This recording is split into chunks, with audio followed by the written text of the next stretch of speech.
So there are three follow-ups I want to go over in this video, and I'll start with the most important one, which is how should you fix it if you see gigantic numbers here for your coefficients? Okay, like if you see e plus 19, something like that on the right-hand side.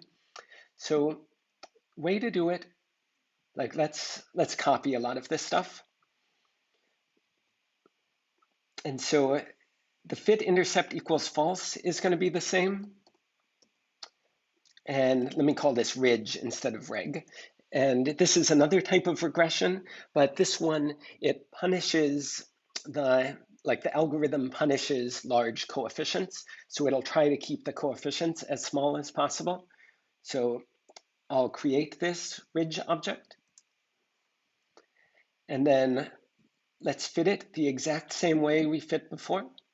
And that's a nice thing about scikit-learn is the syntax. It's confusing when you first see it, but at least once you learn it for something like linear regression, then the syntax is almost identical for ridge regression. And now I need to say, what thing am I fitting? And then this part stays the same. And then let's look at these coefficients. And let's see how that compares to the non-ridge regression, the ordinary linear regression coefficients. So you can see how at least like this number has gotten a little smaller. And so overall, these numbers should be smaller. And there's a way to control like how much, like how harsh is the punishment for having large coefficients. And the way you control that is with the parameter called alpha. And so the bigger of a number I put here, they should always be positive numbers. The bigger that number, the more the coefficient, or the more the punishment. Oops, I guess I put this in the wrong place.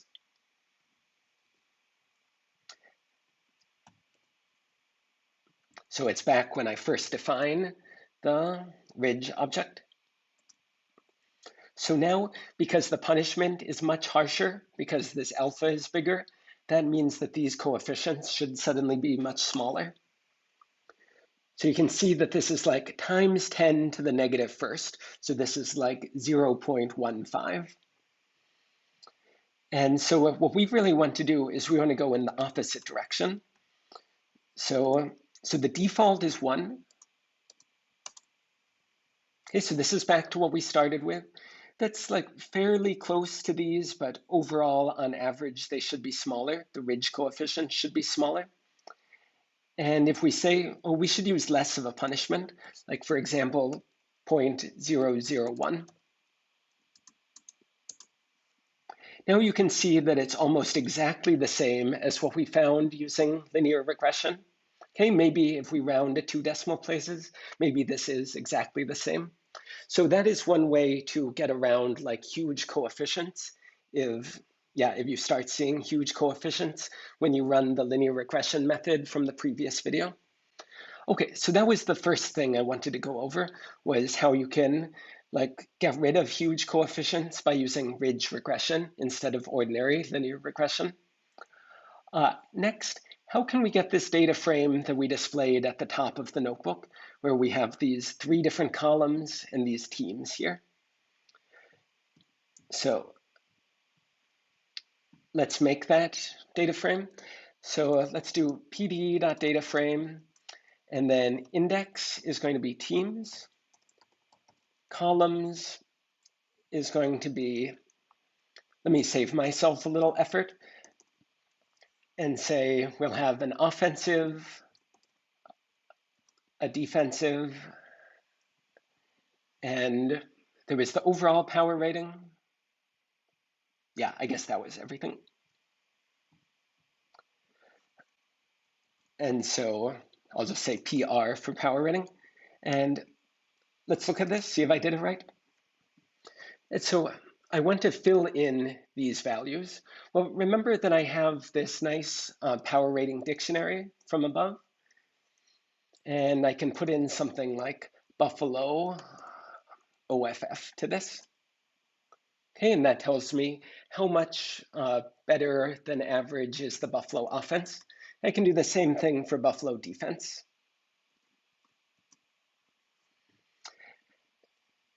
And so let's fill this in here. So let's see, there's probably a way to do it up here when I construct it, but let me not try to do that. So let me call this df top, because this is what we saw at the top of the notebook. And then I'll say df top, and maybe I'll be fancy and do this both at once. So for C among these second and third columns,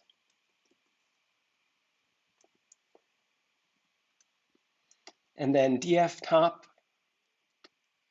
bracket C, so that column, and then this should be, let's define it as prdict bracket T for T in teams. And this won't work. Let's see if we can tell why. So it says ARI is not in there, but that's okay. We can just add to this an underscore and then add to this C, whether it's offense or defense. And now let's look at this df top. So now you can see that the offense and defense power ratings have been filled in. And I can say that df top PR, that should be df top OFF plus df top DEF. And if we really wanted to match what's at the top, I should sort it by the overall power ratings. And by default, it will sort from smallest to biggest, but we want to go the opposite way. So we'll say ascending equals false.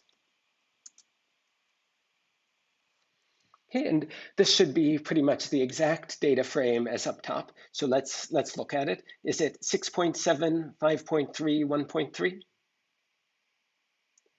6.7, 5.3, 1.3. Yep, that looks good. And I mean, I'm not getting this last row. I just put that in by hand in Excel, so I could refer to it when we were talking about these numbers. So that was how to get the top data frame. Last thing I want to do is say, I've been trying to be careful saying power ratings instead of power rankings. And so power ratings are these decimal numbers, like what we see here in this data frame. Power rankings should be numbers like 1 to 32. And so how can I get that?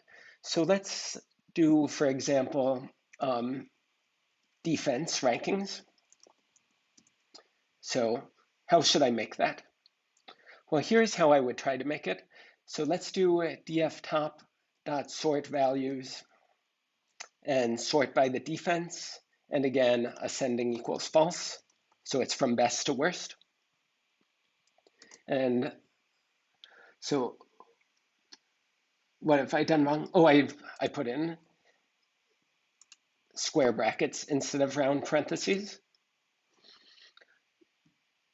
Okay, so according to our calculation, coming from the market numbers for the 2021 season, San Francisco is expected to have the best defense, followed by Los Angeles. So I want to somehow have like 1, 2, 3, like that. And so let's make this as a dictionary. And so let's call this, how about data frame DEF for defense.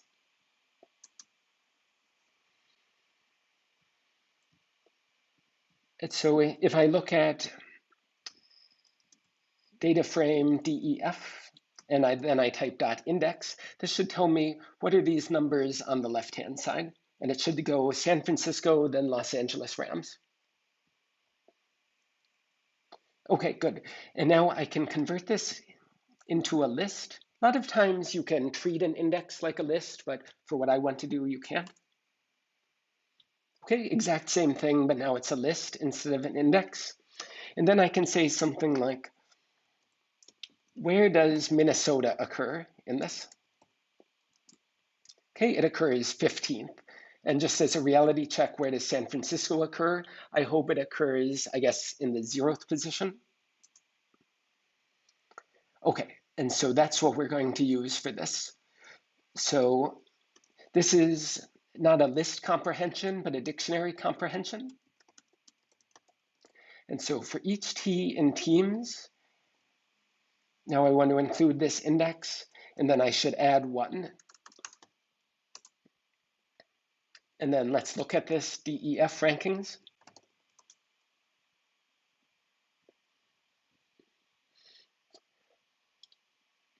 And so San Francisco is first, Houston is worst. Okay, and I mean, it's basically the exact same for offense. I don't think it's even worth doing that. You can do it as an exercise. You just change this to offense and do everything else the exact same, and that will give you the offensive rankings.